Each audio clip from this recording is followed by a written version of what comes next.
Today, Lena is going to share her journey into medicine, the groundbreaking role of eTMS therapy, and how EEG feedback is revolutionizing care for those who serve. Lena, welcome to Tell the Story.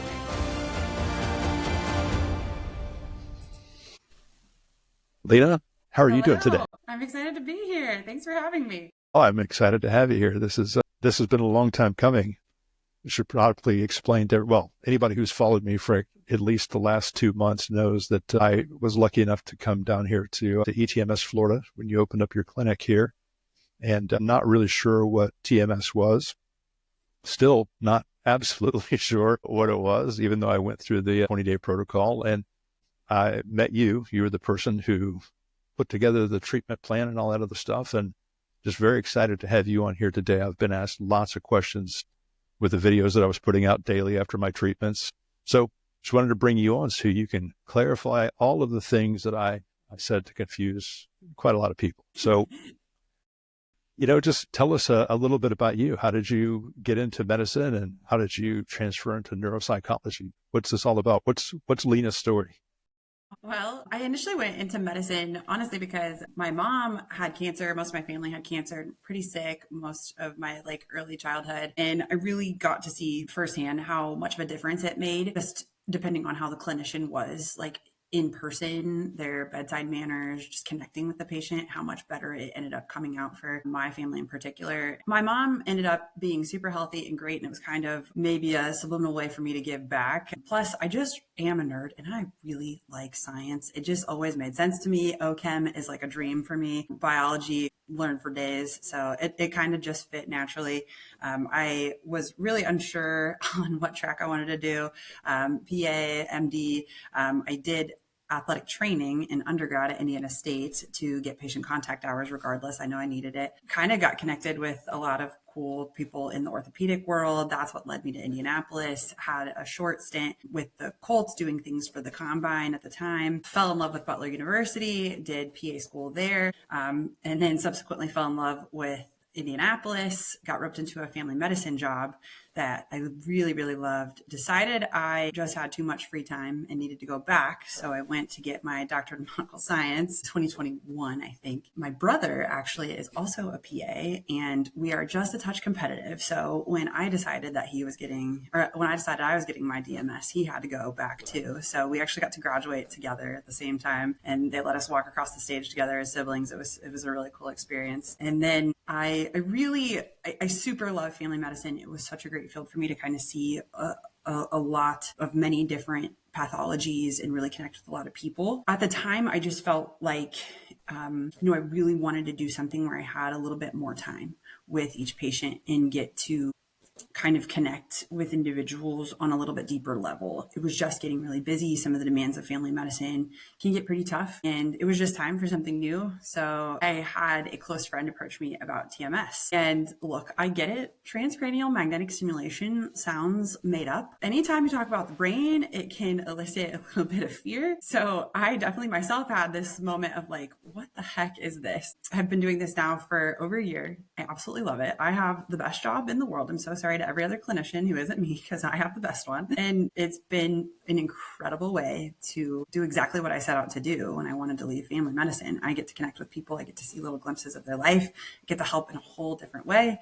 And I have the most time with my patients. And for that, I really thank my company. I know that was probably more than you wanted about me, but nope, that's exactly what I expected from the first time that we met when we went over my initial EEG to target my treatment plan. You actually apologized a couple of times for being a complete nerd about it. And I wanted to put you at ease. I said, no, I know nothing about this. And the fact that somebody's going to charge my brain with a magnet, that scares me. You're right. It's like that. You're going to rewire my brain. How does this work? And like you said, it sounds made up, but to see you so excited about it and passionate about what you're doing, first to see that in a medical professional, hey, that makes your patient feel at ease. And the fact that you believed in it so much was like, okay, this is going to be a good thing. I'm not afraid of it, and I'm told it's not going to hurt. So I like seeing the nerd thing. So when they came to you and said eTMS, your nerd brain was like, tell me. And it was probably just one of those one-time throughs. You're like, okay, that checks out. That makes sense. Cool. Let's do this. Or did you have to, go back and retrain and really dive? I mean, I'm sure you dove into it just because your nerd sense went into overdrive, but where you're like, can you run through that again, or did you just get it? Well, okay. The honest truth is, so I kind of know this is all born out of Ohio, at least eTMS is. TMS itself is not, it's been around for decades. I have a close friend whose family is in business and politics. They have also neurology friends, turns out, on the coast in California. They knew this treatment existed, knew the demand and the need for help for veterans, military, general psychiatric deficits in those populations, as well as we do some work with substance use disorder clinics. And so he was like, why are we not using this? Why is it not accessible? The truth is TMS is not, it's not new technology. It's not new treatment at all. It's just really stinking expensive, and it hasn't been accessible or affordable to people. Traditional insurances just haven't picked it up quite yet, but that we're changing that landscape too, which is exciting for the general population. But yeah, I'm at my friend's wedding, and it's my friend's dad who is the CEO and who did all of this. And I'm kind of talking about how, I'm super proud. I just got my DMS, my Doctor of Medical Science. Family medicine's kind of, really weighing on me lately. I'm not sure this is direction anymore. He approached me and said, hey, don't leave medicine altogether. I've got something for you. And I'm like, would you mind your business? Like, I'm trying to have fun at this wedding. And then he just kept reaching out to me. And then I started to learn more about it. I had a neurologist at the family medicine clinic I was working at. She's just in-house. And so it was really easy to consult with her on a lot of things. So I kind of came to her about it. And I said, hey, can you give me some more insight, just like as a fellow clinician and friend standpoint? And she was like, oh, this is cool. And like kind of walked me through it a little bit. Then that opened my eyes a little bit more. I did my own research. And then when I accepted the job, they do a pretty intensive multi-week course for clinicians that you have to pass. You have to take a practice exam, the whole nine. And then they kind of do continuing education for not only just your general boards, but for the TMS and neuropsych piece. So yeah, it was a lot of information that followed. And I appreciate and welcome questions and even skepticism from patients and other people wanting to know about it, because I sat in that same boat.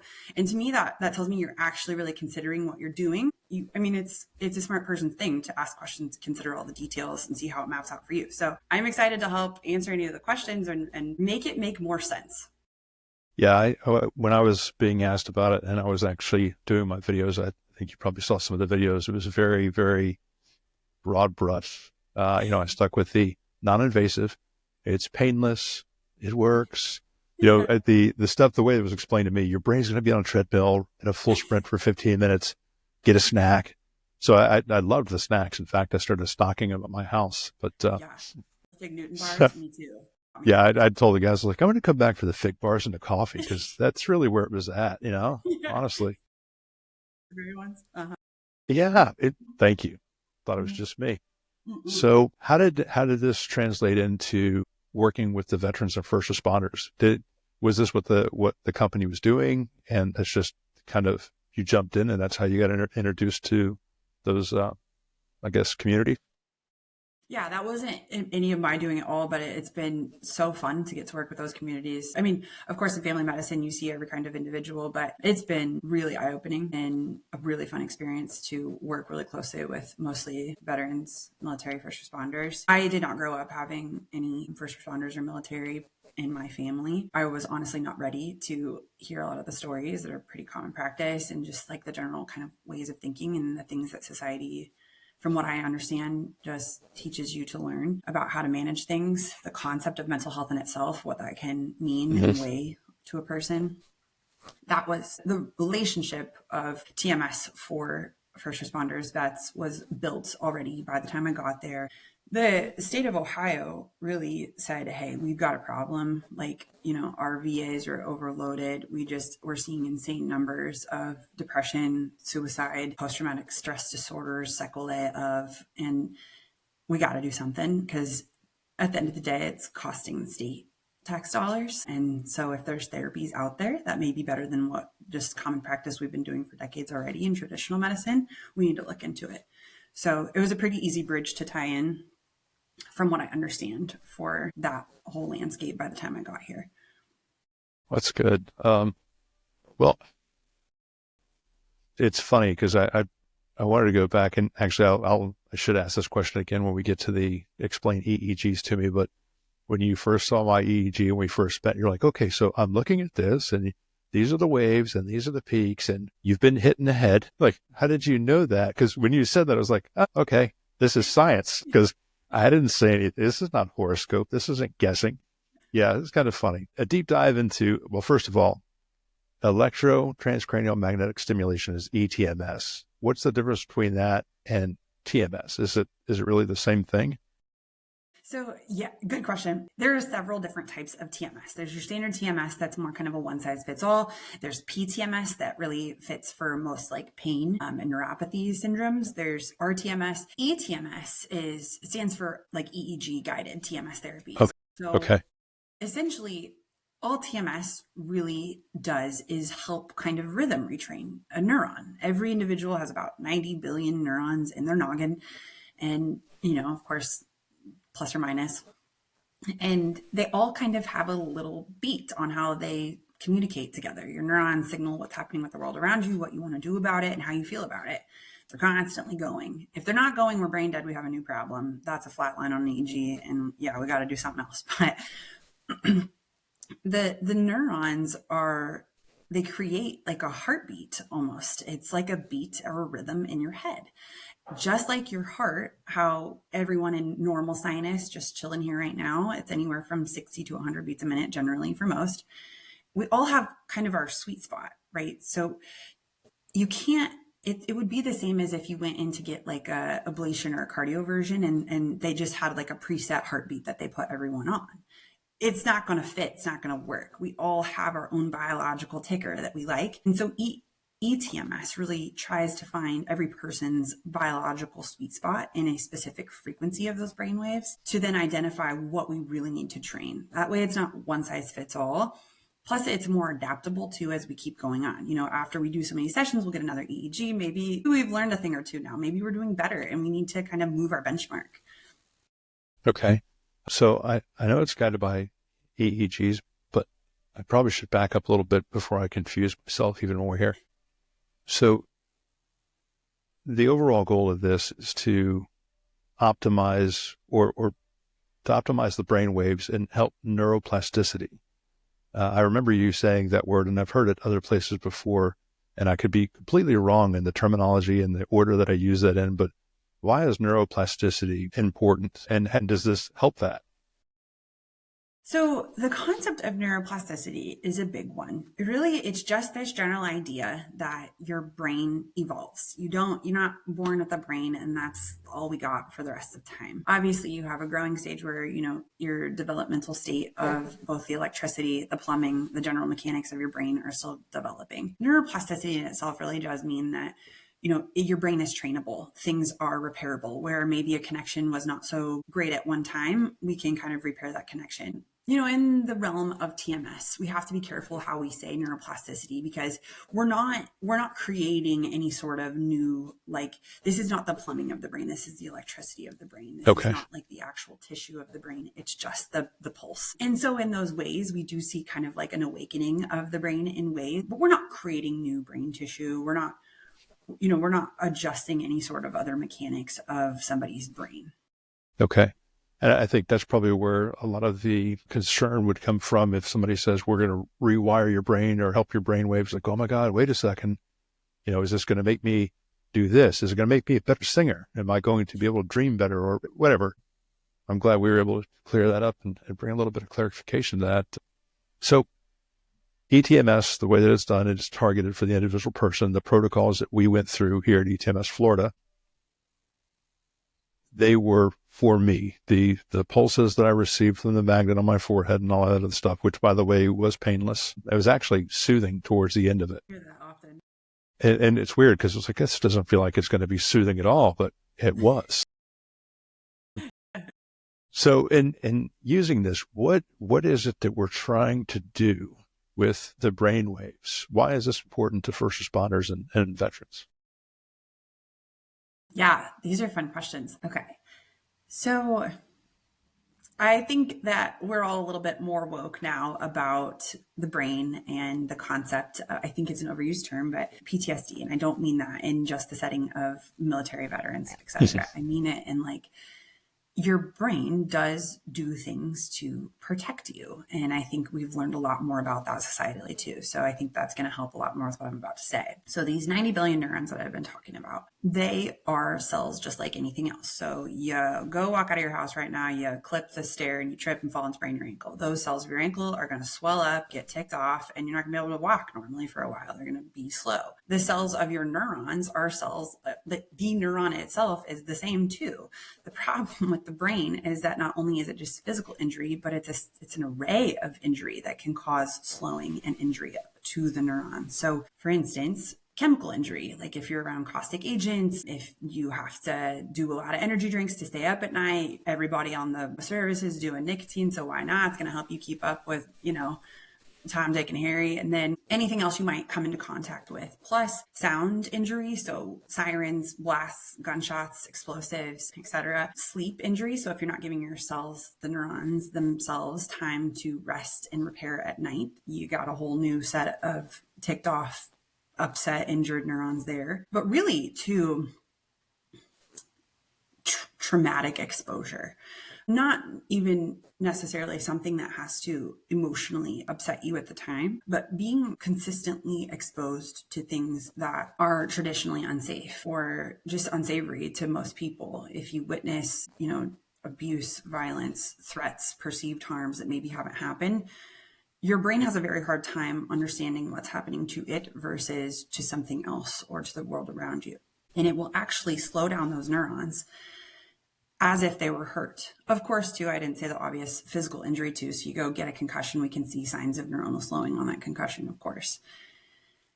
So that's why a neuron is kind of special, because you can upset them pretty easily from a lot of different things. It's a smart thing. It's adaptability. It's a protective mechanism.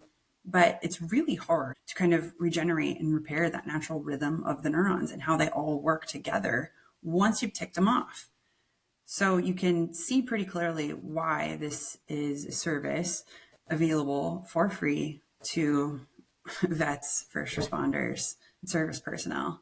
It's not normal to live a whole life exposed to almost every single injury I've said on a daily basis, and then just go to Applebee's with the fam and act like everything's fine and go do your thing. So I hope that answered your question.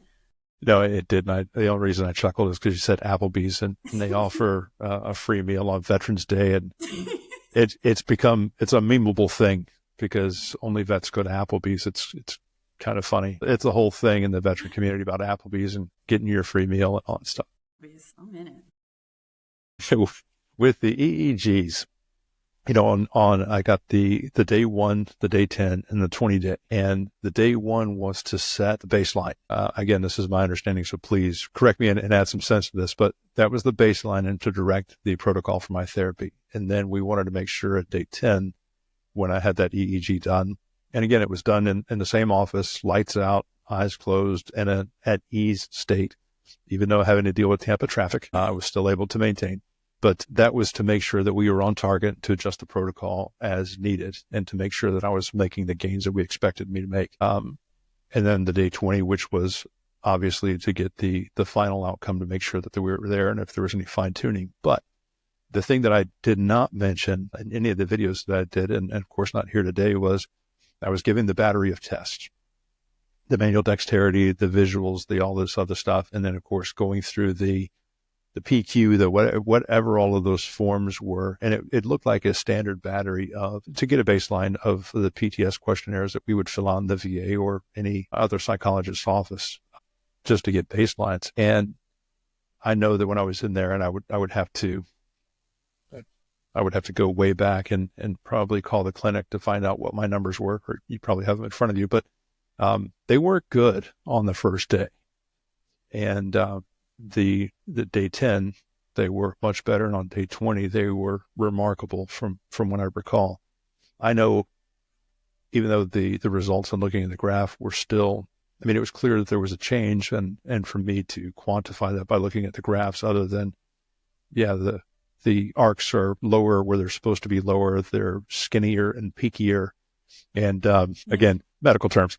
I'm actually a lot smarter than what I'm coming off now. But anecdotally speaking, I know that the changes that I was supposed to feel in sleep quality, anxiety, depression, irritability, all of those things from the baseline, I started experiencing a reduction in every one of those things, an increase in the quality of my sleep, and then a reduction in all the other symptoms within probably the first 2 to 3 treatments. And, I was warned to make sure that I get my snack before I leave because, again, your brain is like 2% of your body weight, but uses 30% of your body's energy, something like that. Crushed it. Yeah, 30% I'll take that. oxygen, glucose. Nice. Cool. And guess what? I have a notepad in frfront of me. No notes on it. I remember that. Oh. I'm somewhat of a doctor myself. No, not even close. So, saying get that or you're going to take a nap. And I was like, yeah, whatever. So I didn't get my chewy snack when I left. And I got to tell you, I always had my appointments at 8 a.m. By 4 o'clock that afternoon, I was out like a light. I mean, I laid in my bed and I'm not against taking naps. In fact, I highly encourage nap taking, but I was face down in my bed. I did not move for 2.5 hours and I had deep childlike, I was in REM. I woke up at 6:30. And the only reason I woke up is because there was a puddle of cold drool on my pillowcase that my face was in. And I chuckled kind of like that. I was like, oh my God, they were right. So I never left without my snack, but I went back to sleep that night at 9:30 or 10 o'clock like I normally would. And again, childlike, vivid dreams. One of the things that I mentioned to you, and I don't even know that it's one of the things that it treats, but I suffered horribly from headaches and migraines.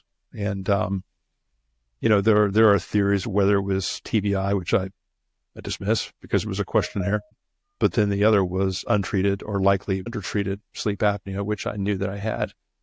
But when I started sleeping better, almost immediately, no more headaches. I have not experienced a headache basically since like November 3rd. And, I attribute it all to the eTMS treatment. So I don't know what the science says. I haven't really done a deep dive in any of that stuff. Of course, not on the level that the practitioners are doing, but anecdotally speaking, I can say absolutely it works. So what is the efficacy of the eTMS versus other traditional things like the evidence-based therapies, the talk therapy, EMDR, and all of this other stuff? And I'm not asking anybody to disparage any of these things because I understand that there are millions of people who find value in all of these things. And for each one of those people, a combination of any of these things can work. But with eTMS, without an eTMS, in conjunction with these evidence-based therapies, what kind of success rates are we looking at versus just, well, I don't even want to say gutting it out because gutting it out maybe 1 or 2% versus whatever. But with the combination of and just the evidence-based therapies, talk therapies alone, what are we seeing as far as successes there? Well, you can obviously see just in hearing your story, I hear this mostly all the time. So you can see why I do have the best job in the world. I can tell you from just like my experience standpoint, after 5 years in medicine, 25% of the things we see in medicine are psych related in primary care. And I've never seen anything help individuals out as much as TMS has, with especially considering TMS's minimal side effect profile. I don't have to worry if I'm going to make you gain 20 pounds or make you lethargic or kill your kidney function or hurt your libido or something. And I don't need to worry about weaning you off at a certain point or how that medicine or whatever therapy it might be could play into the rest of whatever you're doing or taking. So TMS actually is same level FDA approved for an array of treatments. So the efficacy is kind of, all of the white papers are there. You can go and look at everything online. It's FDA approved for smoking cessation, for insomnia, for PTSD, for developmental delay, ADHD. We are pretty close to getting FDA approval for migraines and chronic tension type headaches.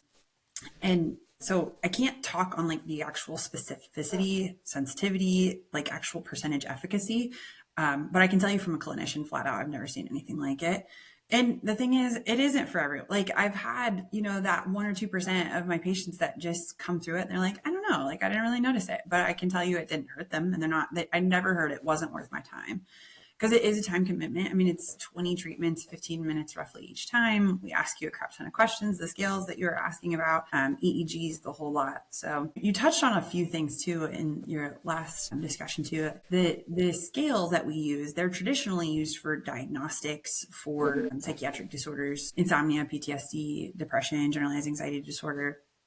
We are not diagnosing anyone at all. It just helps us kind of keep track of a patient as they go through. We're talking about a lot of very subjective things. How do you feel? How are you focused? What's your sleep like? What's your outlook on life? Those are hard things for us to get objective data on. So anytime we can put numbers to it, it tends to not only be helpful for us, but really powerful for the patient as well. Because you're the only one living in your world every single day. It's hard to truly get a before and after comparison on how you're actually feeling. That's kind of the reason we do that. And EEGs in themselves too, I do want to just make it really clear that they only are diagnostic for seizures, period. That's the only time us clinicians can ever look at anything definitively and say XYZ about a patient. The rest of it is just generalized inferences. So yeah, you did have, especially for yours, not to draw you under the bus there, Doug, but you did have pretty good evidence just from low voltage that you knocked your head around a few times. But I couldn't have definitively said that. I used to be much more handsome. Yeah, that's fine. There are just little signs. But the point is, we don't make any absolute diagnoses of, anyone about their health landscape on an EEG. They're just really cool to help us learn a lot about people. In medicine, we've got tests for almost everything. You can give your blood away to some commercial gene profile company and find out what you're going to die of in 2078. When it comes to mood and emotion and focus and sleep, we don't have a lot of tangible things to draw, data from on people. And so that's why I think EEGs are super interesting. I like that. And I want to go back to, because I think this all ties in when you talked about the scales. I've seen the scales before, going through the scales, and it's all very subjective. And anybody listening to this, you're either going to be the family member of a first responder or veteran or one yourself. And we can all relate to this, that I'm not going to answer these questions honestly. Well, I shouldn't say that. We're less likely to answer these questions honestly. We are most likely going to minimize a lot of the stuff that we have with suicide rates in the veteran community and in the first responder community. A lot of organizations, a lot of states don't report those numbers. They don't capture them. A lot of those things are overlooked because of, one-off accidents or single car crashes where somebody's died. So getting a grip on any of this stuff quantitatively is going to be difficult. And I think what helps with the way eTMS is set up, or at least through the program here in Florida, and I know that the overall eTMS Ohio and the branch of everything that the JLC service is doing, it's not something that's reported to our insurance companies. It's not reported to the Veterans Administration. It's not reported to our employing agencies. It's not reported anywhere. It is in-house only to drive treatment. And I think that knowing that, like me, when I first went to go get help, I went to the VA for two reasons. One, it was not associated in any way, shape, or form to my employing organization. I wanted them to know nothing about what was going on inside my head or in my life. Because I was afraid of the stigma and what was going to occur if somebody found out. And also I went to the VA because I was told that they were the subject matter experts in PTSD and TBI and all of these things. So going into eTMS here at the Tampa clinic, I knew that it was not going to be reported. One, I'm retired, so it doesn't matter, but I knew that I could go in there because I knew this information was going to be used to help me. And I knew that whether these are subjective or not, that I can answer them honestly because the people here are interested in helping me. They've told me the success stories and anecdotally, the things that they've experienced working in the clinics with Ronnie and some of the stories he told me, and his own story, which is his story to tell. But they were so inspiring to me that I realized right then and there that if I don't answer these honestly, they can't treat me effectively or as effectively as they could if I did this. So the self-reporting, you're never going to get a full picture, but I'm glad that this is done in the way that it is through the program that y'all put out, because people could go in there and be safe. So I appreciate you saying. Yeah, no, it was great. So going back to the EEGs, What is it specifically that we're looking at with these waves? What are the waves? What do they do? What is the end goal with these mysterious waves? These fat peaks and skinny peaks and all the stuff we're looking at on EEG. So the specific EEG report you get, it's not looking at just a hard data EEG, because that would actually send us all into a panic. That's pretty tough data to look at. So for patient and provider purposes, we kind of make it into what we call a neuroref report. Now this we pair with a company called Wave Neuro out of California. They've been doing TMS self-pay for several decades with insane results. And I honestly love them. Every provider there is amazing. Yeah, our CMO is out of that group. So those reports are made from Wave Neuro. What they show is this essentially the concentration of where your neurons are. So I talked about how your brain has different gears to meet demands, just like your heart does. It's got a rhythm in itself. So when you go to sleep at night, your heart goes into bradycardia. When you're exercising, your heart goes into tachycardia to meet demands. When you're chilling, it's in normal sinus. The brain has similar gears to meet demands. You have 4 main human brain waves, 2 of which are generally present during sleep states, and 2 of which are generally present during awake and alert states. Now, I've already told you that with injury, we see neuronal slowing. So you kind of get this concentration of neurons in different buckets, even if you're awake and alert. And that's kind of where we see some discord happen clinically for people. There's one particular frequency called alpha. It's your first awake and alert rhythm.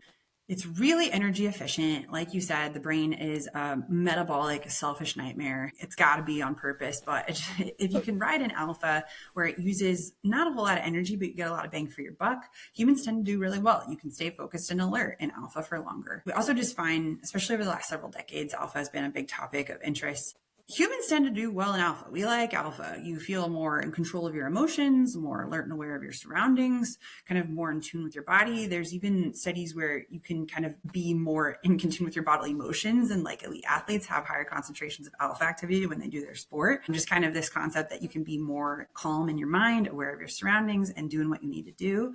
So that's really what we care about, is seeing your alpha and that intrinsic rhythm. Everyone's got their own sweet spot in alpha that they like. And then we see where maybe some neurons have slipped off and are hanging out and not performing nicely with the rest of the team. And so over time, we like to see the sleepers at daytime states come back with the rest of the alpha gang. It's not that the sleepy states are bad. We want you to have all of your neurons in the sleepy states, in those slower phases, when you're trying to sleep. And then whenever you're awake and alert, let's have all those guys acting over there. This is why TMS is really helpful for sleep. It is a circadian rhythm, right? We know that term. The rhythm actually meaning let's cycle down at night, let's speed up in the day. But if you're thinking about all the stuff you did wrong 12 years ago and all the crap you have to do at work tomorrow and whatever the heck happened, that was really traumatic from the shift 6 months ago, you are not slowing your neurons down. Guess what? Those neurons are tired. They're going to need to take a break, whether you give it time or not. They're probably going to be slowing out, cashed out during daytime phases. So good luck being alert. Good luck being in check with your emotions. Good luck not being irritable at your 2 kids whenever they come home screaming. That's kind of the goal, is we just see where your concentration of neurons were in that 10-minute time frame that we got your EEG. Okay, so and then the EEG is used to target those sleepers and just to bring them back with the rhythm of the magnet. Mm-hmm. Okay. You got it. No, I don't, but okay. I still have some sleepers up there. But by the way, I don't have slow brains anymore. You had a really cool EEG, and your scales were nuts too. I know we've talked about the scales to death, but you made a really cool point that there is a lot of underreporting, and that was one of the things I wasn't expecting when I joined this team, was how I did not expect to feel this amount of fear and hesitation and people just telling me how their life is going. And I did not understand that it wasn't always a healthy space to talk about these things. And so the scales, it's only you versus you. We're only getting serial scales. So maybe you may be a little hesitant to tell us how it is, but then your same hesitation is going to spill into the next scale and the next scale and the next scale. So it creates a better gradient. And you are right on what you said about Ronnie being so awesome for you. He's one of my favorites. I love, and I'm just flexing on TMS and JLC right now, but we do try to keep it. You will only run into people who have either experienced this firsthand or been involved in the program and it changed their lives so much that they wanted to do it themselves, or they have generally a family member in military or first response services and they've seen it help. There's no strings attached. Like this is government given money. You're not going to hurt any of our feelings at any point if it doesn't work. We just genuinely want to see everyone feel better. And unfortunately, that is not always the case in every med landscape. I will help you flex on that, because I was just amazed when I got the phone call and said, "Hey, we're opening tomorrow. Your patient 1, can you make it?" And okay, so we're opening tomorrow. Okay, so it's a hard open, a soft open. I'm using restaurant terms, but I walk in there and there's literally screwdrivers on the floor where they're still putting desks together. But seriously, good thing I brought my own coffee. I mean, I was literally the third car in the parking lot. And it was so cool, because I got to the building, because is this the place? I even called. I was like, "Hey, am I in the right place, man? This can't be it. There's an oak branch down in the side yard here. Is this?" Like, "Yeah, bro, we literally got called an hour before calling you saying, turn on the lights. We open tomorrow." And that's how it happened. But hopefully at least a coffee pot in there or something. Well, there is now, but bigger picture, this was brought to Florida, and such a blessing. And there are legislators and there are politicians that make things happen, and there are those that don't. And I'm not going to go on party line or anything else, but having this being funded by the state of Florida and having what I know of are going to be 5, 6 clinics in Florida. Okay. Anyway, there's more than the one here in Tampa. I know there's going to be 2 in Tampa, from Jacksonville, Orlando, Miami, from what I was told. Anyway, that's the plan. And this is funded by the state of Florida for all veterans, military personnel, and first responders. Mm-hmm. Oh my God. And you're telling me that this is the greatest thing, but it's just been it's been cost prohibitive for other people, and insurance companies aren't on this, but the state of Florida has gone headfirst into this and brought this wonderful company in to do this. And all of the people that I have met from eTMS, from this company, have been fantastic. They definitely carry the banner on how effective this is and what they believe in, and the mission of the company. And I met the CEO, and it was quite by accident. I got done, had my snack, and my mouth was full, and I was walking out, I was chewing on my raspberry fig. He's like, "Hey, how's it going?" I'm like, "Good." Random guy eating lunch on a picnic table with a laptop.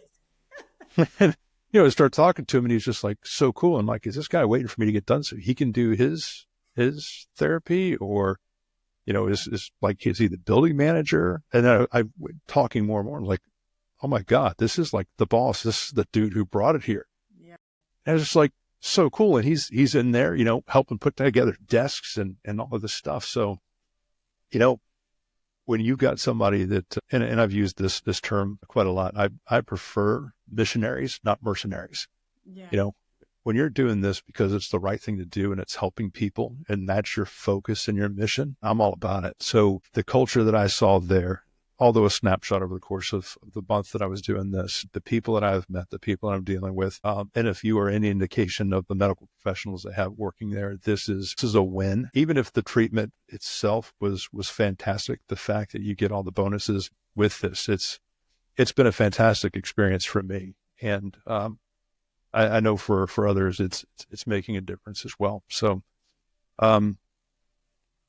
yeah, there was another thing I wanted to ask you, and I'm trying to remember what it was.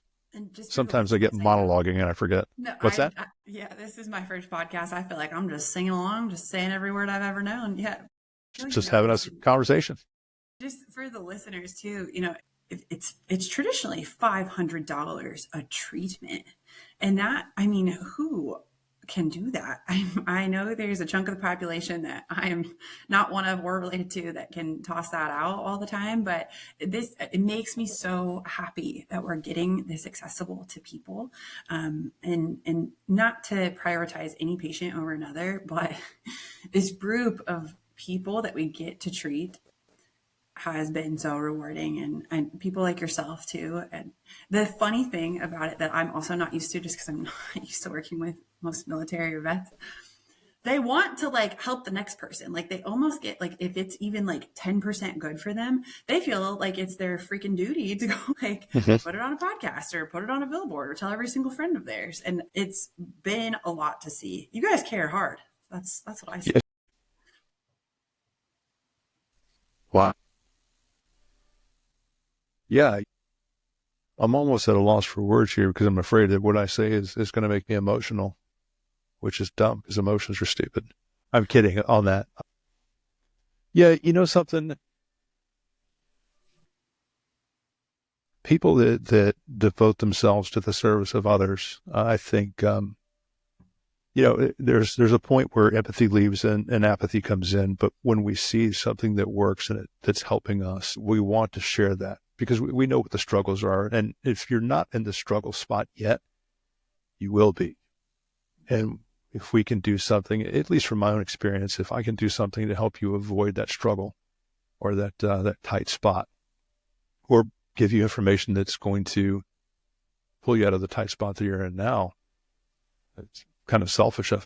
I mean, we deserve to live better than what we're living, and holding it in and driving on, it works to a point.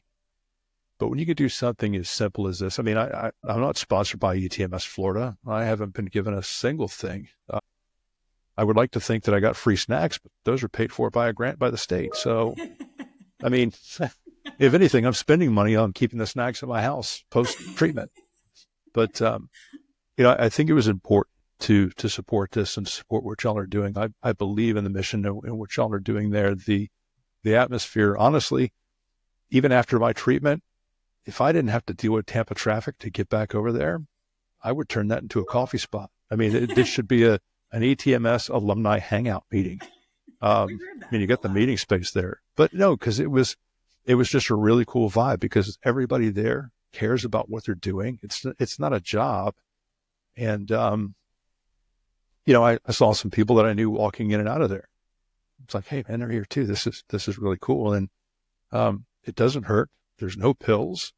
It's non-invasive and it works. And I think the biggest thing for me, and when I try to explain to responders, because we have a propensity to overreact, and we're human beings and we have this allostatic load. We're always here, either hypervigilance or not sleeping, whatever the combination of garbage that goes on with the individual person. Ronnie explained it to me this way. You explained it to me this way, that, if you're always on at 9 or 8 on a scale of 10, spilt milk becomes something that turns you, into a blinding rage. But after this, even if they can get you down to a 5 or a 4, that spilt milk is just spilt milk. It's not a big deal. And I have experienced spilt milk opportunities since I started this treatment. And that's exactly what it was. It really is cool because you think, okay, whatever, this thing made a clicking sound on my forehead. It doesn't work, but it does. It worked. One of the things that I wanted to talk about, and I forgot to mention during the scales, that before you start your treatment, they go over this checklist. How was the sleep last night? Any dreams? What was your sleep score? Because they also give you a watch to check your sleep score now too, which is really cool. I didn't take the watch because I already had my Garmin. But anyway, they said, was there any alcohol or drug use in the last 24 to 48 hours? Remember, get your 8 hours of sleep or as much sleep as you can, in bed by this time, no alcohol, get 45 minutes of sunlight between the hours of 7 and 11 with no windshield or sunglasses. What's that? You're a good student. Well, no, well, you hear it over. Yeah, I know. Sunshine. Nope, no booze. Got it. I slept good. It was an 82 today, all of the stuff. And, did you get any REM? No REM, but, it became a thing. It made me mindful of the things that I should be paying attention to. And, Dr. Huberman talks about the grounding and the sunlight, neuroplasticity, all of the things, make sure that your diet is good. Make sure that, you're not self-medicating with whatever it is. Just live a cleaner life in this treatment. It worked for me. So I'm very gracious that we have the opportunity here. And I'm very grateful for you to take this time today and explain this to my listener, that this is what eTMS is doing here. That makes sense. And I'm glad you brought that up about all the things we ask you to do, because we certainly don't act like we're like a magic fix-it pill. Like, you gotta have the full comprehensive approach to your health for it to really make sense. Of course, all of those things have their own scientific mapping, and we could spend hours on each one of those things. But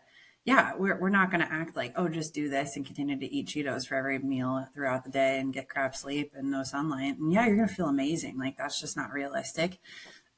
So yeah, great call there. I hope It's a whole body approach. It it is. is. You've got to treat each individually holistically. And I think that's where I think that's where medicine is missing the spot. You go to a specialist for this, but they're looking at their specialty and not the whole picture. And probably because either they're not aware that there is a whole picture, or maybe because they only have 10 minutes to spend with a patient. For most specialties, at least the specialties I still do family med and urgent care, and my brother's a hospitalist, and it's just insane, the numbers that we're expected to see. But I will spare everyone my comments on that. But yeah, I hope I know it's a stressful topic, honestly. Anytime you tell somebody about their brain, it can invoke a lot of fear. So I'm just happy to have gotten the opportunity to talk to you about all this stuff today. I really am so fortunate to even be in this spot and get to see these things. Yeah, this job has been life-changing for sure. And I do appreciate you wanting to talk about this in general, because I think we've said this before together, that I can sit here and show you fantastic data all day long to every single military personnel, veteran, whatever. They don't care. They need somebody who's been in their shoes. They need somebody they trust. They need a fellow to say, hey, yeah, I did this. It worked for me, man. Like, give it a shot. And so what you're doing is way more beneficial than anything we could put together on a marketing platform our own selves. Well, it's important. It'd be selfish of me to hang on to this. I mean, more people need to be exposed to the work y'all are doing. And one question that I probably should have asked, is this like a one-time fix? How effective or how long-lasting is this? Because I think that's going to be a question people will ask me after this airs. No, I mean, of course, there's no one-time fix for anything. If anyone ever tells you that in medicine, you should probably run far, far and fast the other direction. You get it free every single year, no matter what. For Florida, that is the layout right now. Like for Ohio, it's written into state law. This is always available to veterans and first responders every year on the year mark, the whole shebang. We don't go away, though, after your treatment. So if you need anything in the interim, have questions, comments, concerns, you went and fell off your bike and smoked hard on the pavement and are having new issues, we've got help for you. But everyone's really different on how long they notice the benefits.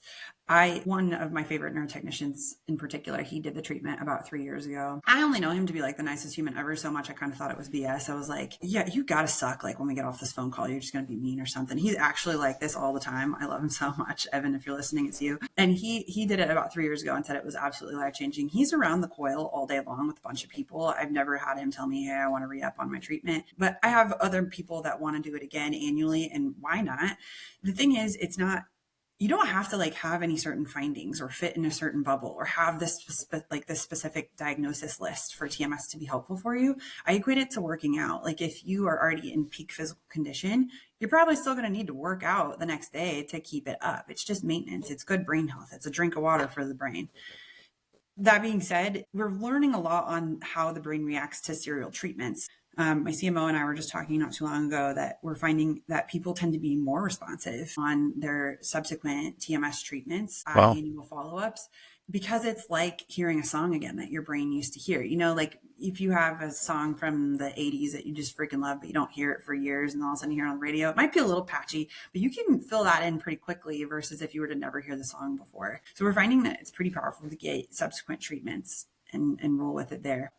To fully answer your question, it's super variant. Everyone has different things. Most of the time, what I see at the year mark where we have a patient again, they kind of say something vague. Like, they seem amazing and they can't see their stuff from the year before, but their scales are already exactly where they left off last time. Their EEG's on par and they feel amazing. And maybe they say in their head, like, oh, yeah, like maybe the last month or so, I just noticed it maybe went away. And then I'll ask questions like, how's your mood? How's your irritability? How's sleep? How's your energy throughout the day? And they're like, yeah, honestly, it's great. Like, do. So then they kind of see all of that going forward. And it's been pretty sustainable for most people. No promises, though. Everyone's different. And it's important to talk about, too. We are not going, I hear this question a lot from especially first responders, they don't want any treatment that is going to make them not alarmed. They think that this is going to change their I said that to you, and I was actually getting ready to ask that question for clarification. If your house is on fire, I hope you're screaming and freaking out and running around. If you have something like caustic or traumatic in front of you, that's always going to be a triggering event. We are talking about the pathologies of generalized anxiety disorder, hypervigilance, chronic insomnia from redundant thinking. That is when a stress is no longer just the stress of what happened. It's just the heaviness in these, the circular chewing it over all the time. Now that is a pathology. That's something we can fix. It's not going to make you not responsive to stressors. Stress and anxiety are two completely different things. Yeah, I was actually getting ready to ask that question because I remember saying that, and even asking Ronnie and Damien in the clinic. So look, if people come here and it's going to make them slow to react, they're not going to do this. I'm not going to do this because I would rather feel this than nothing at all. So I'm glad you made the distinction there, because even though you're at 5, you can still go to 10. You can still get there. You're going to have days that you're going to have that, but it's not going to be every day, all day for 10, 20, and 30 years. So yeah, if anything can even take the edge off, and this certainly does, you should really look into it. It came up with the conversation of how people do prolonged, because if you have a job where unfortunately you have to deal with a lot of unsavory stuff all day long, I hope you're stressed by the time I see you in a year. You know what I mean? It's just not where it's like it takes over your life and it's ruining your interpersonal relationships and you're not sleeping and you can't go out in public and you're not eating like you should. Yeah, that's the key. That's the key. Well, great. Do you have any parting thoughts for us? Anything? You're freaking awesome. We hit the jackpot with you as one of our first patients. I mean, I understand it takes a lot of bravery to even talk to medical providers about some of this stuff. I'm learning every day what the culture is within veterans and military about mental health in itself. And people like you who want to talk about this and do things for themselves really can actually change the world. And I don't mean that to be cheesy or anything. It carries over, and we see that. We have people come in and say, hey, my buddy so-and-so, I saw it. I saw how he talked with his kids. I saw how he was out and about during the day when he would just camp out in the garage all day. It really matters. So I super appreciate you. We all do. You've been so kind too. Kindness is a skill. Thank you. Thank you for all of that is undeserved, as I feel that it is. But I have to admit that I'm in a very rare position that I'm doing this with relatively no risk. I'm retired. I don't have to do any of this. I became vocal towards the end of my career where there was some risk, but it's more dangerous for some people, and at least perceived not to be dangerous for some people. But I think that we are having people that are emotionally intelligent and who are speaking out. And I'm just one of the voices, and I'm glad to be that voice. I'm very, very grateful to be in the position that I'm in to be able to do this and have a platform that is getting traction. So thank you so much for that. And thank you for being in medicine for all the right reasons and being aligned with a company that's on a mission. It's great. It has been fantastic to have met you last year. And thank you so much for the work that y'all are doing. And I know people can find you on LinkedIn, and they can find you through eTMS Ohio. I'll put all of those links and stuff in the show notes. And thank you so much. We'll see you next time. Fun. Thank you. Thank you. Bye. Bye. Thank you for joining us on this episode of Tell This Story. I hope you enjoyed today's conversation with Lena Grunloh and found it as insightful and inspiring as I did. If you'd like to connect with Lena, visit eTMSOhio.com to learn more about her work. If you enjoyed this podcast, please like, subscribe, and leave us a review. Every rating helps us continue sharing these important stories. Follow me on LinkedIn, Instagram, Facebook, and YouTube, or just visit my website at dougwhiteofficial.com. We'd love to hear from you. Share your feedback, suggest guests, and tell us about topics you'd like us to cover. Thanks for tuning in to Tell This Story. Remember, there's always a way forward. We'll see you next time.